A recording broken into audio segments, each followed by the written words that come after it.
नमस्ते दोस्तों, मैं आपके लिए हरिपद के उठान गीत लेकर आए हैं। अगर आपको अच्छा लगे तो लाइक सब्सक्राइब जरूर करें। धन्यवाद। ए भाभी अब की ना दुनिया ले भाई, ए भाभी अब की ना दुनिया ले भाई, जो तुम ननदी ना दुनिया ले बू, जो तुम ननदी ना दुनिया ले बू।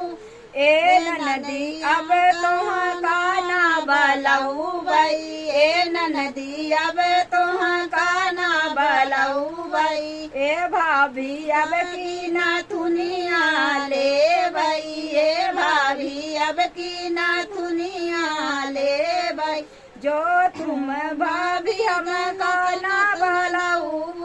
जो तुम भाभी हम काना बोलाऊ।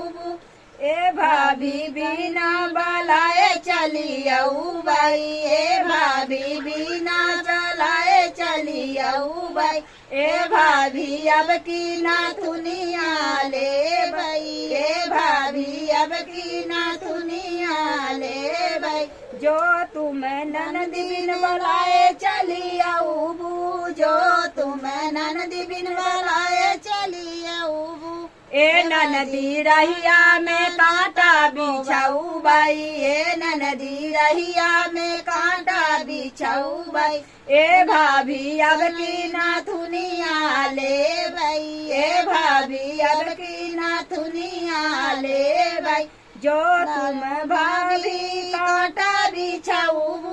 जो तुम भाभी कांटा बिछाऊ। ए ऊंची सैंडल पहन के चली आऊ भाई, ए भाभी चप्पल पहन के चली आऊ भाई, ए भाभी चप्पल पहन के चली आऊ भाई, ए भाभी अब की ना दुनिया ले भाई, ए भाभी अब की ना दुनिया ले भाई, ए ननदी रानी सैंडल पहन के चली आऊ, ए ननदी चप्पल पहन के चली आऊ, ए ननदी दरवाजा बंद कइले भाई, ए ननदी दरवाजा बंद कइले भाई, ए भाभी अब की ना दुनिया ले भाई, ए भाभी अब की ना दुनिया ले भाई, जो तुम भाभी दरवाजा बंद कर ले बू, जो भाभी तुम दरवाजा बंद कर ले बू। ए भाभी हम डहुरिया कूदियाऊ भाई, ए भाभी हम डहुरिया कूदियाऊ भाई, ए भाभी हम डर बरवा कूदियाऊ भाई, ए भाभी अब की ना दुनिया ले भाई, ए भाभी अब की ना दुनिया ले भाई, जो